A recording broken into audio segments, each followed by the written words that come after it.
హ్యాపీరావు అన్హ్యాపీగా ఉన్నట్టు బాగా. ఎందుకనంటే కాలం ఎట్టి పరిస్థితుల్లో కాటేస్తుంది, టైం వచ్చినప్పుడు కాటేస్తుంది. కాబట్టి ఇక్కడ భూ కబ్జాలు, వందల వేల ఎకరాలు భూ కబ్జాలు వాళ్ళు అంటే బీఆర్ఎస్ పార్టీ నాయకులు చేసినటువంటి ఆరోపణలు ఉన్నాయి. వందల వేల ఎకరాలుగా లక్షల ఎకరాల్లో కూడా చేసిన ఆరోపణలు ఉన్నాయి. అయితే అందులో ఇక్కడ 1350 గజాలకు సంబంధించి అక్కడ హ్యాపీరావుకు అది మళ్ళీ బంజారా హిల్స్లో రోడ్ నెంబర్ 45లో అక్కడ ఏది నవయుగ కంపెనీ మొత్తం మీద ఫిర్యాదు చేసింది. ఫిర్యాదు చేసేసి 100% నువ్వు తప్పు చేసినావు అని అంటా ఉంది. అయితే ఇది హ్యాపీరావు ఇది ఒకటే వేయలేదు, చాలా వేసిండు, చాలా వేస్తే ఇది బయటపడింది అని చెప్పేసి చాలామంది అంటా ఉన్నారు. అయితే ఏది ఏమైనప్పటికీ హ్యాపీరావుకు సంబంధించి కూడా ఉచ్చు బిగిస్తూ ఉంది, బిగించాల్సిన అవసరం ఉంది అని చెప్పేసి చాలామంది అభిప్రాయపడుతున్నారు. ఎందుకంటే ఆయన బాధితులు చాలామంది ఉన్నారు. ఇక మరోవైపు ఇక ప్రభాకర్ రావు, ఇంటెలిజెన్స్ చీఫ్గా ఉన్నటువంటి ప్రభాకర్ రావు A1గా ఉన్నాడు.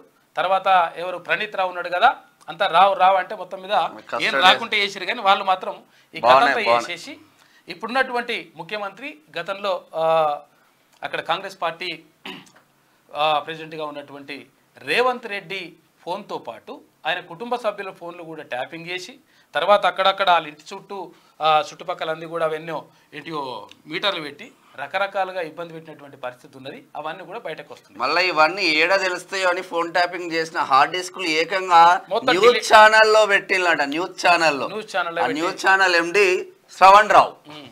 అయితే ఇవన్నీ కూడా రావు అని చెప్పేసి మొత్తం కూడా ఇట్లా చేస్తూ ఉన్నారు. ఇది జరుగుతున్నటువంటి పరిణామాలు ఇట్లా ఉంటే 100% అంటే ఎవరైతే గతంలో తప్పు చేసినరో ఆ ఆఫీసర్లందరూ కూడా అంటే ఒక ఎస్పీ స్థాయి వ్యక్తులు కూడా ఇప్పుడు బోన్ ఎక్కాల్సిన పరిస్థితి, తర్వాత జైలుకి వెళ్ళాల్సిన పరిస్థితి 100% కనిపిస్తూ ఉంది. ఎందుకంటే తప్పు చేసినాడు యదా హి ధర్మస్థ గ్లానిర్భవతి భారత అని చెప్పేసి అంటారు కదా. అందుకని పవిత్రానాయ సాధూనాం వినాశాయ చతుష్కృతాం ధర్మ సంస్థాపనార్థాయ సంభవామి యుగే యుగే. అయితే మంచి జరగడానికి ఎవడో ఒకరు పురుషుడు పుడతా ఉంటాడు. ఎవరైతే అన్యాయం చేసిండో నాశనం చేసిండో వాళ్ళ పని భరతం పడతా ఉంటాడు. అది జరుగుతుంది, 100% జరగాల్సిన అవసరం కూడా ఉంటుంది. లేకపోతే సమాజానికి మంచిది కాదు.